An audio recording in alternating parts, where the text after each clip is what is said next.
За тэгээд ингээд Баабар Улаанбаатар ярьлаа. Ардчлал гэх сайхан юм байсныг одоо буруу болсон гэж ярьлаа. Гэтэл энэ бол Хүйтэн дайны төгсгөл байсан байж таарч байна. Тэгээ Хүйтэн дайны төгсгөл байсан 89 оны намар одоо 12 дугаар сарын 6-нд ч өдөр Мальт гэдэг арлын тэнд нөгөө Америкийн ерөнхийлөгчд байсан Жорж Буштай уулзсан шүү дээ. Эцэг Жорж Буштай. Тэгэхэд бол одоо чинь яг тэрний хэлэлцэрийн явцад бол Горбачев чинь Хүйтэн дайны төгсгөл боллоо. Одоо ер нь хүндрэлтэн өөрийн одоо бомбын орн одоо бомбын ирэн рүү шилжлээ гэсэн иймэрхүү утгатай тийм мэдээлэлсэн шүү дээ. Ер нь бол тэгээ тэрнээс хойш бол үндсэндээ Хүйтэн дайны төгсгөл бол тэр Мальтын иргэний хажууд болсон нөгөө Максим Горки гэдэг нэртэй тийм Оросын хөлөг онгоцон дээр тэр Америкийн ерөнхийлөгч Жорж Буштай хэлэлцэр хийсэн. Тэрийг бол одоо чинь судлаач эрдэмтэд Хүйтэн дайны төгсгөл гэж албасаар үздэг шүү дээ. Бид нар эндээс бол хилэдэн гол юмыг ойлгох хэрэгтэй. Тэр юугтэй зэрэг чинь нэгдүгээрт бол дайн байсан гэж хэлсэн. Дайн гэдэг чинь бол зэвсгэр хийж байгаа дайнтай яг ижилхэн зорилготой байхгүй юу? Зөвхөн тэрийг өөр аргаар явуулж байгаа. Яагаад бол Хүйтэн дайн гэдэг чинь бол бас л Хүйтэн дайн гэдэг чинь Геббельсийн хэлсэн үг байхгүй юу? Хүйтэн дайн. Хүйтэн дайн гэдэг чинь бол яг халуун зэвсгэр бол одоо чинь байлдахгүй боловч ард түмнийх нь бол одоо чинь ойлголт ухамсарт нөлөөлж гаднаас яг үнэн үзэл суртлын бол одоо зэвсэг ашиг. Үзэл суртлын зэвсэг бол ашиглахын тулд чинь янз бүрийн нөгөө хэлмэгдүүлэлт тийм үү? Одоо түүхийн гүтгэн одоо чинь тэгэж янз бүрийн бол ард түмнийх нь одоо чинь санаа сэтгэлийг хоёрдуулж иж тэднийг эсэргүүцэлгүй болгож авч тэгээд тийм учраас чинь яг тэр үед чинь болохтой Горбачев бол өөрөө дайнд бол нэг тал нь тэгээд өөрөө буугаад өгсөн байхгүй. Тэгэхээр манай одоо чинь гинэн энэ улсуудын боддог шиг одоо социализм чинь өөрөө төгсгөлдөө хүрээд өөрөө бол одоо чинь аяндаа залгаад унтсан гэсэн огт тийм үг биш баг. Тэгвэл тэрэн дээр одоо чинь жишээ аваад үзэхэд чинь яг тэр үед бол зөвлөлт холбоод улс гэж том гүрэн байхад тэр чинь бүх одоо эдийн засаг улс төр бусад одоо бүх үзүүлэлтээр дэлхийн 2 дугаар гүрэн байсан. Америк бол 1-р гүрэн байсан. Америкийн 1-р гүрэн байсан гэдэг чинь өөрөө юуж бүтээдгүй боловч хүссэн хэмжээгээр мөнгө зээлдэг. Мөнгө гэж утсан хуурамч мөнгөөр хэрэгэлдэг. Бусад одоо жишээ нь бол юу гэдэг одоо чинь 3 дугаар ертөнцийн улсууд бид нар чинь бол 2 дугаар ертөнцийн улсууд байсан баггүй да. Тэдний нэрлснээр тэд нар өөрсдийгөө болохоор 1-р ертөнцийн 2 дугаар ертөнцийн чинь социалист одоо блокийн улсууд 3 гэдэг чинь бол одоо Латин Америк төр зүүн өмнөд Азийн тэр бол одоо насан туршдаа болж байгаа колоничлуулж байсан. Тийм байсан. Тэгэд бол гол нь тэр Хүйтэн дайны дараа чинь одоо ч гэсэн бол бид нэр жил бүхэн бол аюул том арга хэмжээ болдог. Хүмүүсээ шагнадаг. Хүйтэн дайнд бол ялсан одон тэмдгүүд медалиуд олон гаргасан шүү дээ. Тэд нар өөрснийгөө бол одоо чинь Хүйтэн дайнд ялсан гэж байна. Бид нар ялагдсан хамтдаа. Бид бол ялагдсан. Бид нар ялагдахтаа бол ялангуяа тэр Оросын коммунист намын тэр төв хоронд бол одоо байж исэн хэсэг ургагч нар тийм үү. Тэрнээс бол одоо чинь шалтгаалаад бусад орнуудад бас ургагч нар зөндөө гарч ирсэн.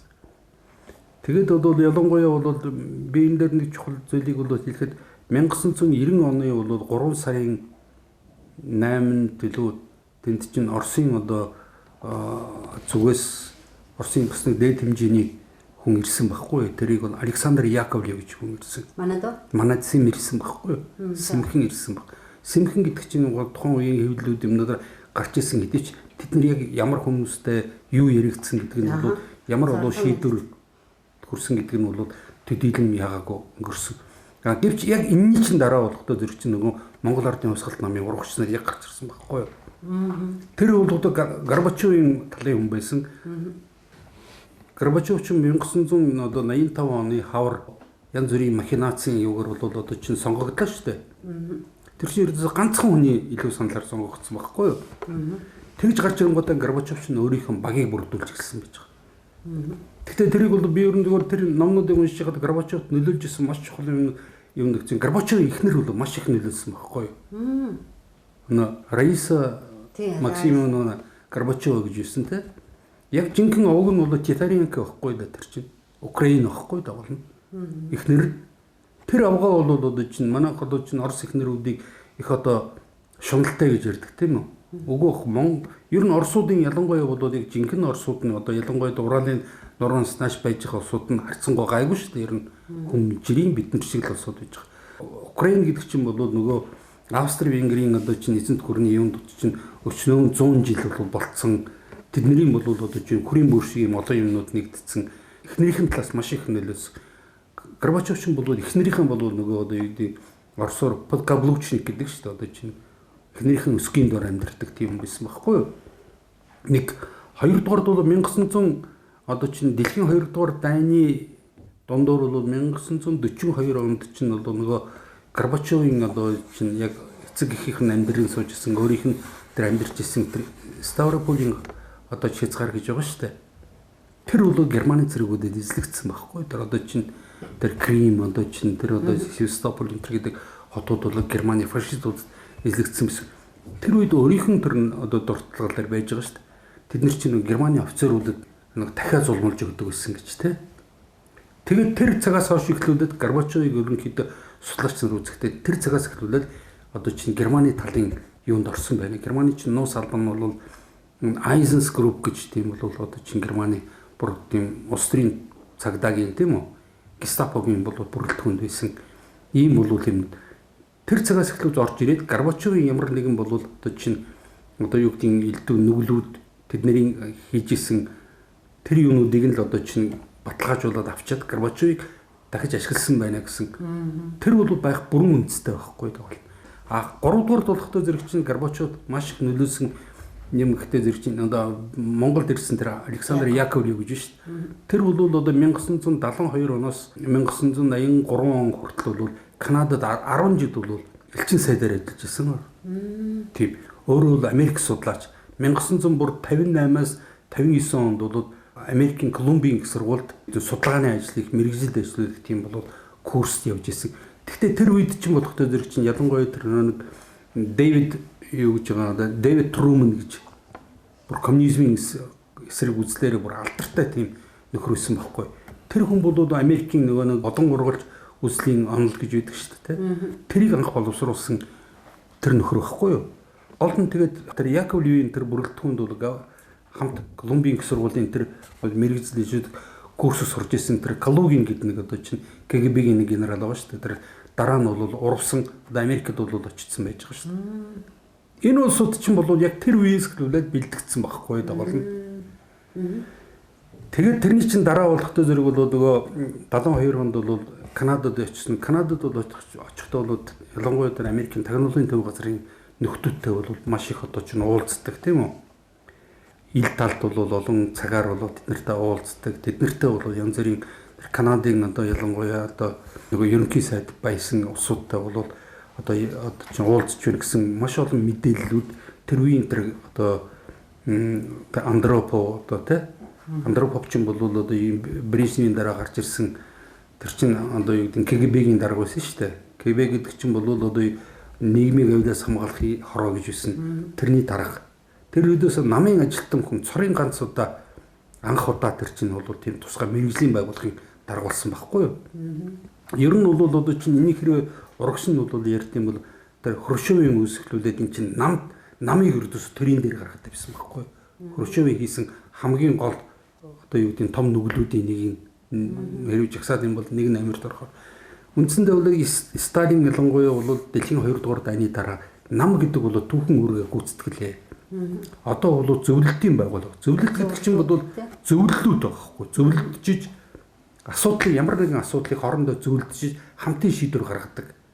Ард түмний сонгогчд яг үнэнтэй тийм байсан байхгүй болно.